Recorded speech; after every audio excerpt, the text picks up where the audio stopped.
Dicker is a Hey Teves. The Daf Takim Tamus and the Sifriya. The Rebbe Sifriya, I can't tell you how tired it was by him. I want you to know something that I don't think all of you know. It gives push, it gives the hearts that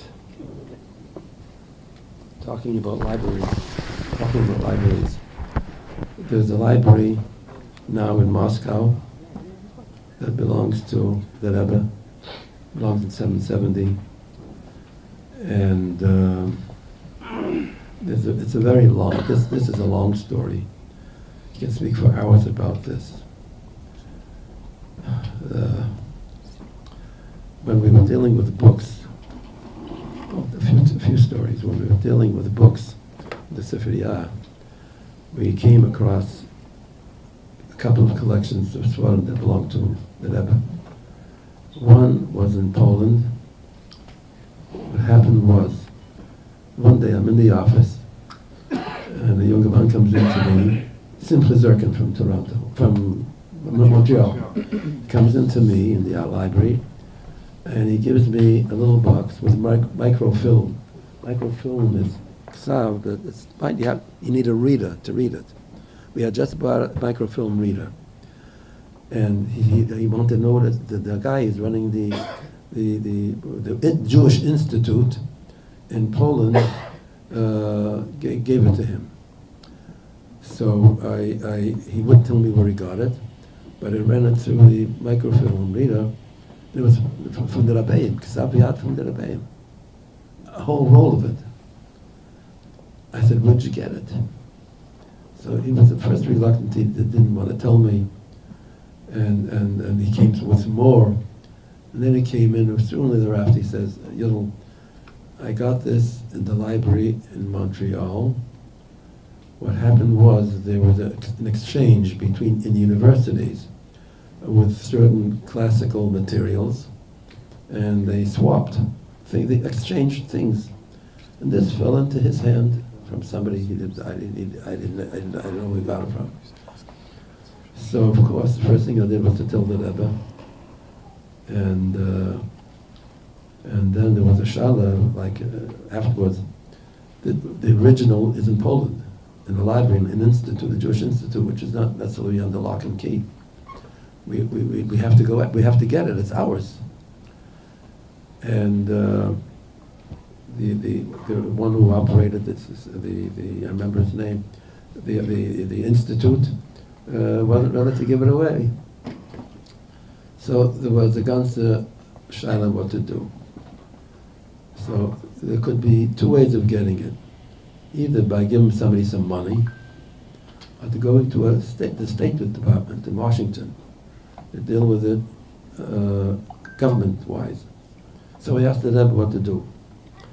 And the Rebbe said we should go through the government, the Secretary of State. I made many trips to Washington with Rabbi Shem Tov, speaking with a lot of influential people. And we made some headway, but strangely enough, there was a cardinal bishop in Poland that Rabbi Shem Tov knew, and he somehow got him involved in this, and he was in touch with the Vatican, and they were in touch with this institute in Poland. Somehow there was a Polish. The cardinal was a Polish birth. So this was in 1972 when we started dealing with it, and we were in courts, and we were all kinds of places.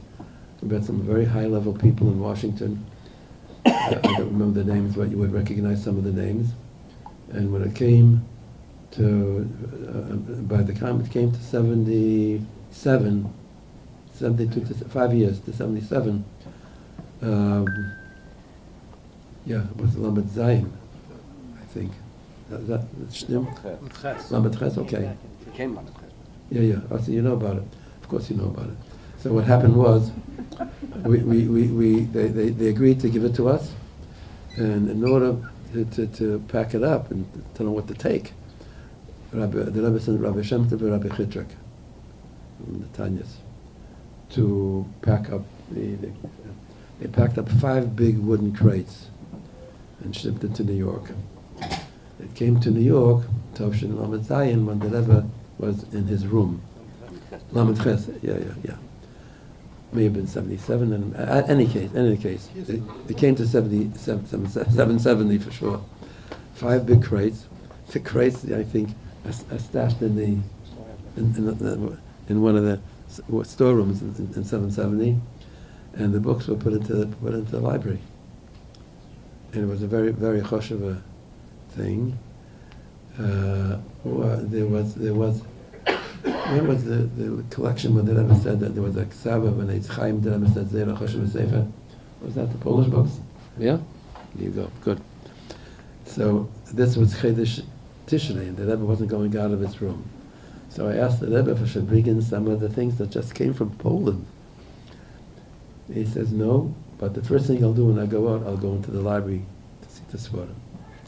That's what happens. People say, "Was Nissen, Reish Chedesh Nissen, Erev Reish Chedesh Nissen."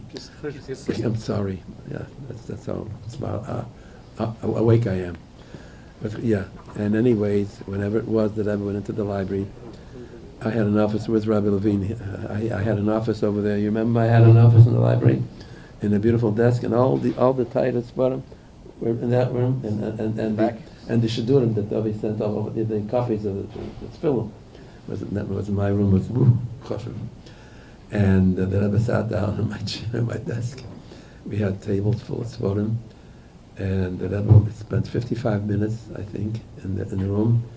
He got tired, and there was one thing that he said, "Das choshev ezach," and he made a few remarks as he blunted through some of the things, but with Hanua, now it's ours, his Rebbe's.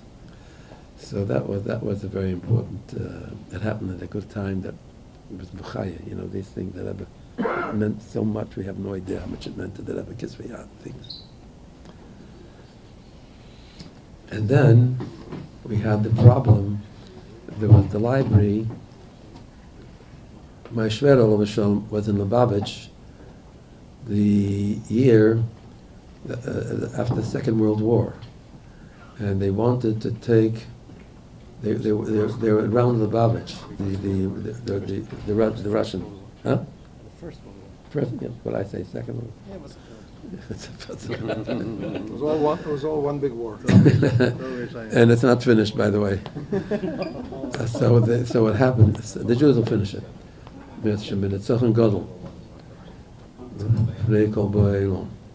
So anyways, bring me back.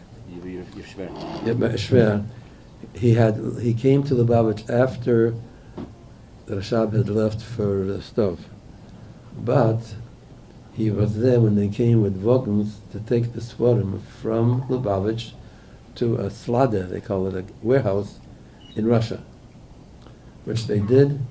They got receipts for it, and it was years and years and years went by. Nobody thought about it. Nobody said anything about it. There was no tamula. It was like, I don't know. There was nothing happening with it, and we didn't know exactly where it was because it wasn't in the slada that they brought it to. It was someplace they transported it to someplace else. I had frankly discussions with the Rebbe. The Rebbe didn't know where it was either. We lost track of this for over 2 decades. He told me a few things where it's a place where it might be, that we checked and it wasn't. So in Russia, they had a biannual, once every 2 years, Yossi, a book exhibit. All kinds of books. You could bring whatever you wanted. And still, I mean, you can describe. Yossi was there with my wife, with his wife, with my daughter, and before he went, the library they gave them things in hand, which had in the flyleaf. Sometimes you get a matonis, a name or something. Some svarim have names in them, so they had about 6 svarim, right, Yossi? They picked that had some simonim muvakim. 10. Okay, fine. So they went shopping around. Where could they find this in the library? Because you go into the library, you ask for a sefer, they bring it to you. You can't go into the shelf; they bring it to you. So you can ask whatever you want. So they went into the the library, which library you see? Lenin. Leningrad. Lenin. Lenin Library. So for the Lenin Library, and he brought out a bunch of books. Here we are. That's where it is. So, we wanted to get the books very much. There are books, and there were a bunch of Jungelite went there. With Vermont, Shlomo Kudin was there. Rabbi Levine was there. Mrs. Mendel went for a while. A couple of other Jungelite they're missing. Who am I missing? Aronov from Eretz Yisrael. And they spent months there. And they went to the Russian courts. And the Minister of Culture, I forget his name, he would it's his Balbatishkeit, he wouldn't give a, they had court cases that we actually won in Russia, but whoever was the Melech Yemol, the kids, what the court says. And they're still there.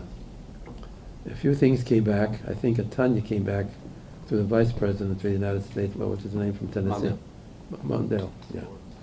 And they want it back now.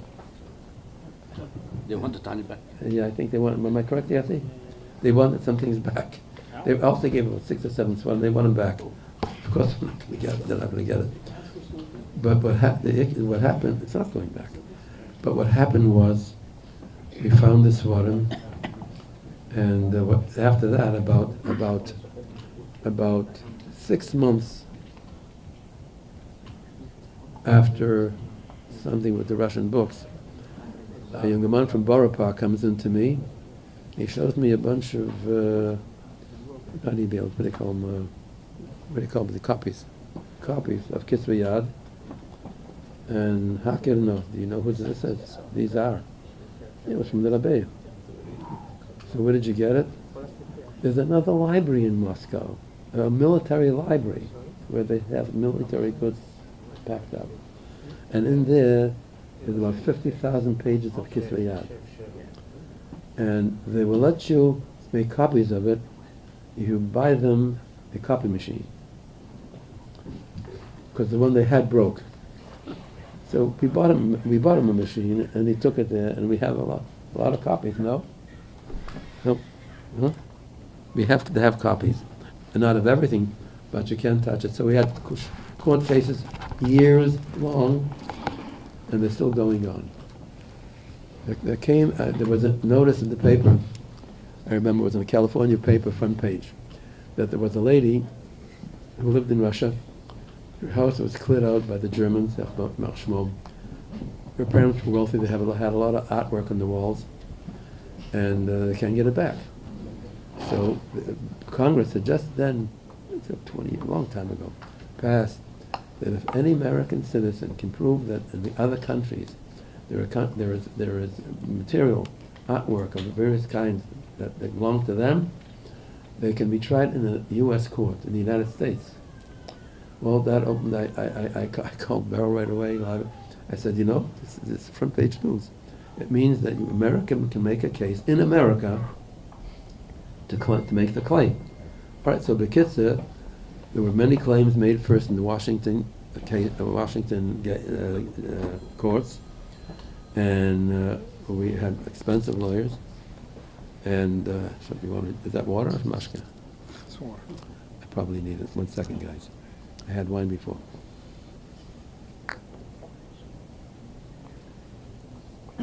Thank you. So we won the cases, but it didn't mean anything. When we started cases in America, we first started in Los Angeles because that's where that lady lived, and that the people in that state were familiar with suing American cases from European people holding somebody else's stuff, and then moved it from Los Angeles to Washington because it's the transportation. You don't have to go across country. It's easier. The transportation is easier. So I don't know how many cases there were in Washington courts, and we won every single one. That some of them are fascinatingly interesting. Shlomo Kudin and his children are pretty much aware. They're there all the time. They know everybody there. Everybody knows them. That's where it is. And yeah, it should be done. Yeah. Everybody should give a bracha. Should done the Natzach, and all these the Rechus and these holy Torah things should come to 770 to the Rebbe, the Kodel Mamish, and we should be busy learning them and keeping them and doing them, like the Rebbe said after the Tzachon from the Dadat Tzachon Hey Teves. Amen.